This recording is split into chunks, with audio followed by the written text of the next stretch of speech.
yang saya hormati Mbak Eka Pujiastuti selaku Tim Pokja PKPO, yang saya hormati Kak Junjung selaku Kepala Ruang Anggrek, dan kepada kakak-kakak serta rekan-rekan yang berkenan hadir di meluangkan waktunya pada kegiatan sosialisasi saya hari ini. Saya ucapkan terima kasih banyak. Sosialisasi ini merupakan aktualisasi dari pelatihan dasar CPNS saya, yang mana yang saya lakukan selama 6 minggu ini, di mana judul aktualisasi saya itu adalah optimalisasi pengelolaan keamanan obat injeksi melalui sosialisasi dan labeling obat injeksi sesuai SPO di Ruang Anggrek RSUD Kapuas, dengan maksud dan tujuan agar tercapainya pengelolaan keamanan obat injeksi dan terlaksananya pelabelan obat injeksi. Sebelum memasuki materi sosialisasi, izinkan saya menyampaikan kontrak waktu kita, mungkin 30 menit dari saya pemaparan sampai kita membahas yang memang perlu kita bahas. Bagaimana? Apa sepakat?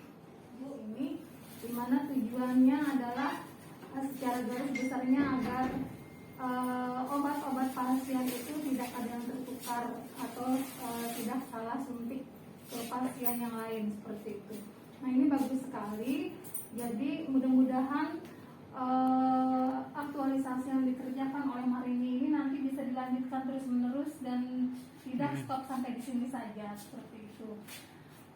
Mudah-mudahan kedepannya kita lebih safety lagi kepada diri kita sendiri maupun kepada pasien, agar tidak ada kejadian tuntutan di kemudian hari. Mungkin itu saja dari saya. Terima kasih. Wassalamualaikum warahmatullahi wabarakatuh. Waalaikumsalam. Sekarang izinkan saya menyampaikan materi sosialisasi kegiatan hari ini, yaitu pelabelan obat injeksi dan pencampuran sediaan steril sesuai SPO di Rumah Sakit Kapuas. Mohon kesediaannya untuk rekan-rekan sekalian membuka HP dari file yang saya bagikan di grup. Saya nggak mengedarkan kertas karena untuk meminimalisasi kontak antar kita, jadi gunakan HP masing-masing. Terima kasih. Mohon izin saya mulai pemaparan. Yang pertama, standar operasional pencampuran sediaan steril, yang mana di sini bertujuan sebagai panduan dalam penyaluran obat dan produk steril, mencegah penyaluran obat dan produk steril yang tidak sesuai standar.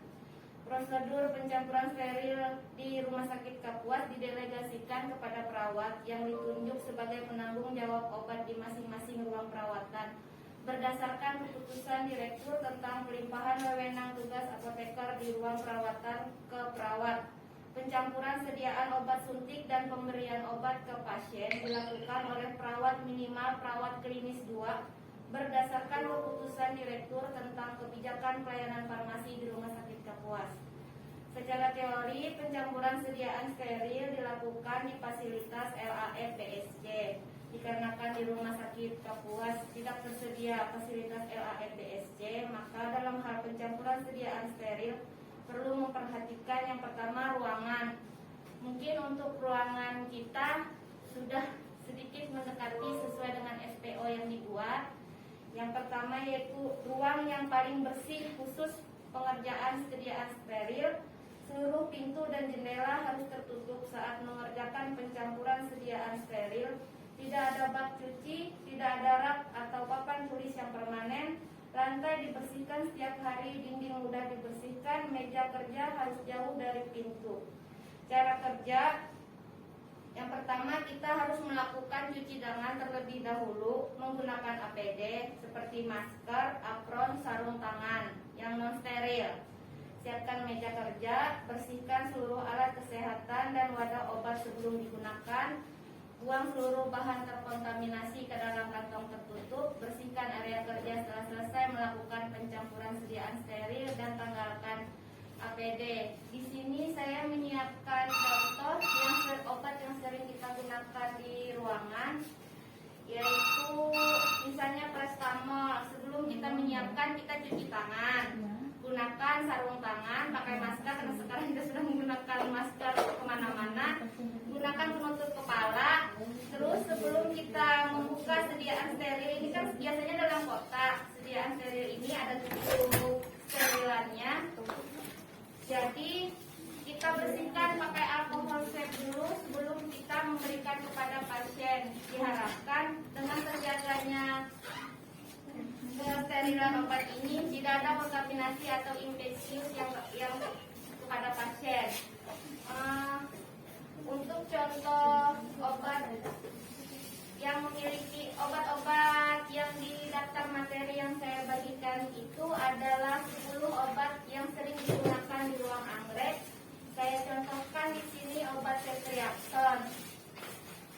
Karena setiap obat memiliki stabilitas dan waktu efektivitasnya. Misalnya kan Ceftri. Di sini ceftriaxone setelah direkonstitusi atau diberi cairan, stabilnya dalam waktu 6 jam pada suhu 30 derajat Celcius atau 24 jam pada suhu 5 derajat Celcius.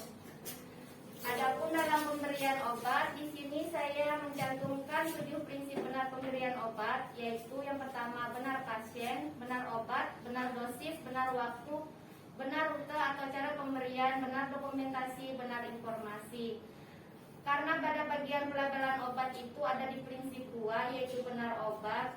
Untuk pelabelan di sini berdasarkan hasil konsultasi dengan Pak Ega, saya menggunakan format dari sumber Parmalkes Kemenkes, yaitu ada nama pasien, ada ruang, nomor MR, obat, sediaan obat dalam miligram, dalam jumlah mili berapa yang dicairkan, rute pemberian, tanggal waktu penyiapan, tanggal dan waktu kadaluarsa penyimpanan. Misalnya untuk obat metil ini sesuai sumber kan punya waktu efektivitas 84 jam setelah direkonstitusi, maka kita berikan label keterangan di sini, kita beri nama pasien, nomor MR-nya kita tulis, ruangannya kita tulis. Yang di bagian obat kita kasih keterangan 125 mg dalam 2 ml. Setelah itu kita kasih keterangan tanggal dan waktu pertama kali kita memberikan cairan metil ini dengan serbuk di dalam pial ini. Di sini kan ada tanggal dan waktu penyiapannya.